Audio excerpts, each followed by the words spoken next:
to the parents that have a son or daughter that is addicted to drugs or alcohol, or both. I'm a recovering addict. I've had some clean time. I've relapsed. I've gotten back in recovery. The last couple decades, I've been in and out of trouble, been to prison, multiple rehabs, outpatients, detoxes. So I'm pretty qualified to share some of my experience, strength, and hope. My goal is to help the parents that are struggling with their children to find some ways, some strategies and techniques to help save their life. I live in Florida, so some of the information I'm sharing may only pertain to the state of Florida, but I pray that in whatever state you're living in, whatever area, that some of these strategies can be helpful in one way or another.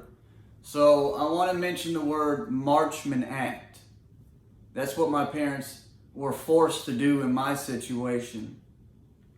Towards the end, they were starting to really catch on to ways to hinder me from using, and some of those were calling the cops and threatening me with rehab. And Marchman Act, that was the main one. Baker Act.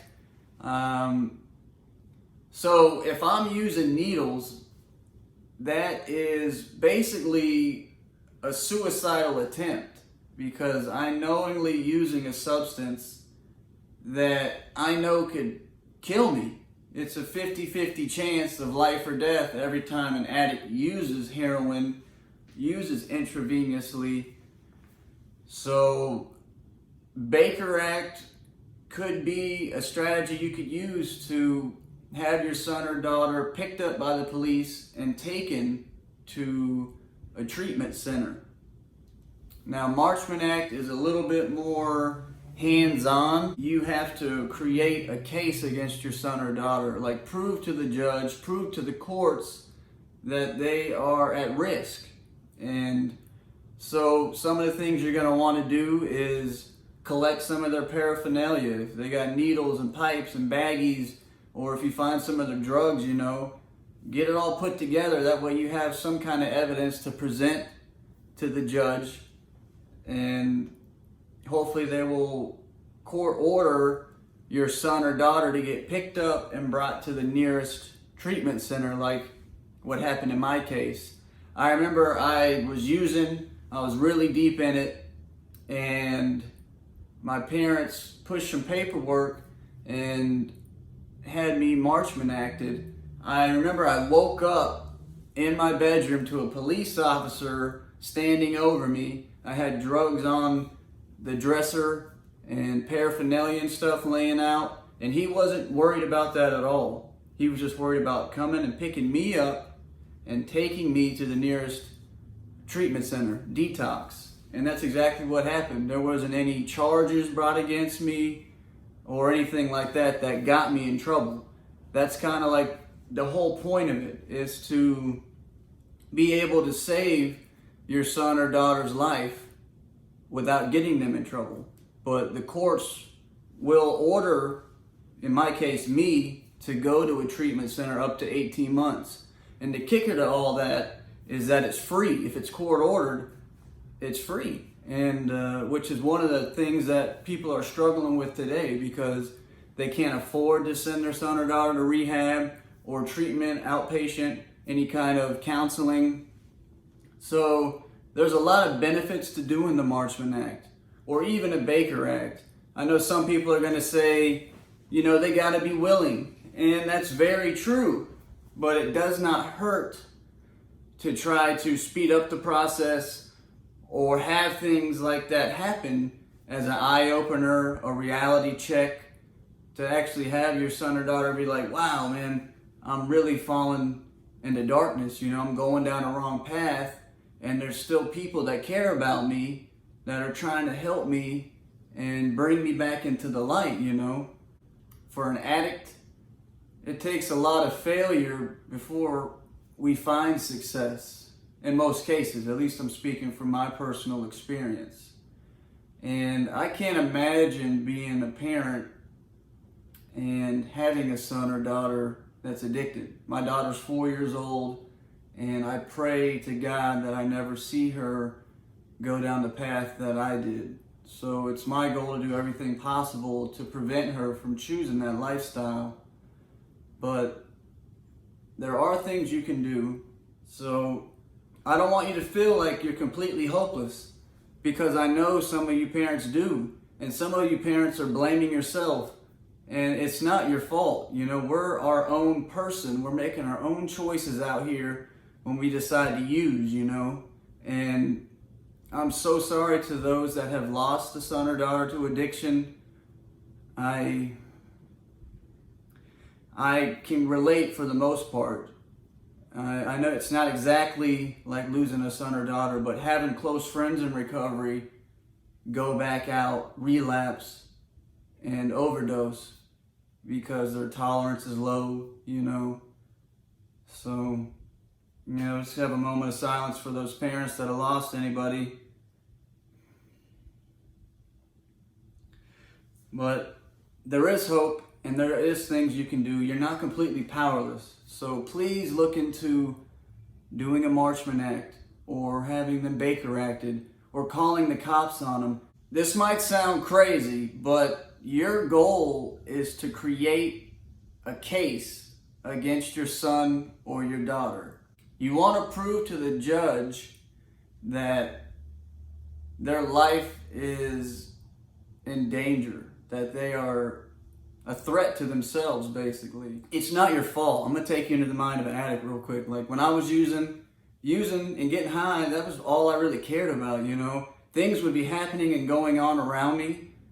People dying in the family, or funerals, or weddings, or any kind of events. You know, Mother's Day, Father's Day, birthday, things like that just go right over our head. Like we are not focusing on anything but ourselves and that next high and getting that next fix and trying to avoid getting sick and going through withdrawals. That's our goal when we're using. We are blind to anything positive other than using. That's all we see. It's like tunnel vision, if that makes sense. So if you're a parent, you don't need to blame yourself for the way that your son or daughter is turning out. Obviously, if you've been using drugs with them, then that could have an effect on the way that they turned out. But in my case, I would sneak out. I would go skateboarding. I'd hit the streets. I'd go hang out with friends and stay the night away from my parents, because I knew that if they knew what I was doing, they would intervene. They would stop it. They'd ground me, punish me, or anything that would hinder me from using. I was trying to avoid that. So don't blame yourself. You know, we are our own person. We're making our own decisions, and we suffer from them consequences.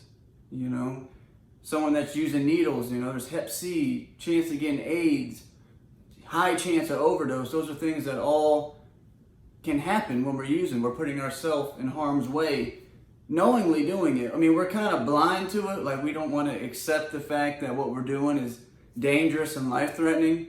But when we're in it, we're so caught in it. Like we know if we don't use, that there's going to be withdrawals, you know, and we're not going to feel good. And that's what we're chasing, is that high, that sensation to escape reality, escape responsibility, and things like that. I know that the reaction they're going to have initially is like they're going to be angry and mad at you and think that you betrayed them.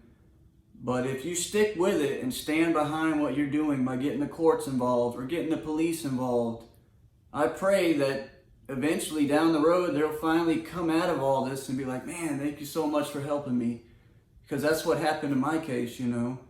Like at that time I was mad at my parents for having me Marchman Acted and Baker Acted.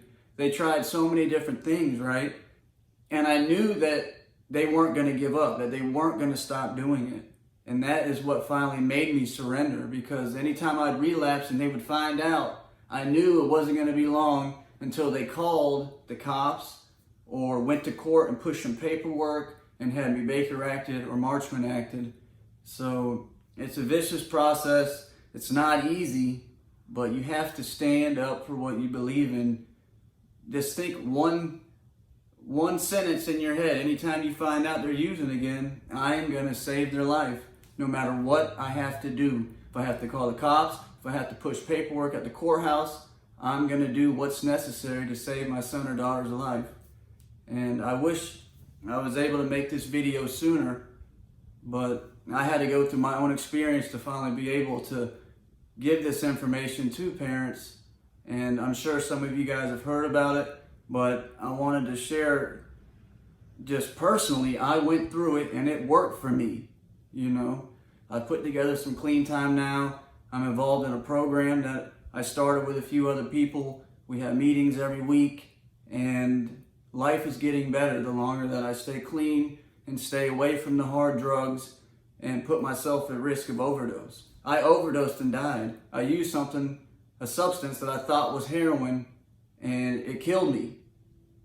And whenever the tox screen came back, there was no opiates in my system. It was a synthetic drug, and the more they looked into it, they classified it as elephant tranquilizer.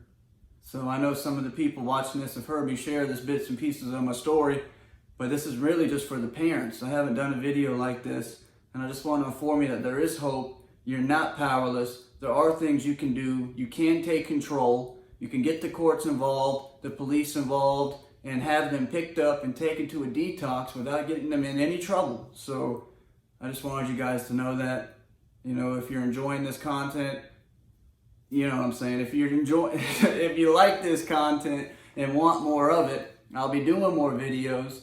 So you can subscribe to this channel, and I'll stay tuned in. Please comment, please reach out. I'm probably one of the few people that do these videos that actually respond back in a timely manner and engage with people that are reaching out and that need help and that need guidance. So I'm here if you need me, and you know, I hope this was helpful and that you can utilize some of these strategies, that you can take some of these tips and apply it to your situation and save your son or daughter from overdosing and dying or going to prison again or getting in trouble with with the police. So have a blessed day. I'll be praying for you. Please reach out. I have a Facebook group called Halo for Hope.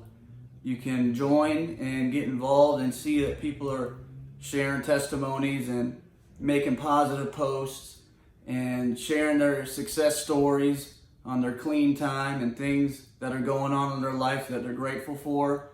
So please get involved. Get your son or daughter involved, and let's network and come together and find sobriety and keep it, So I appreciate you watching. Please comment, hit the like button like I said, and I will get back to you as soon as I can. All right.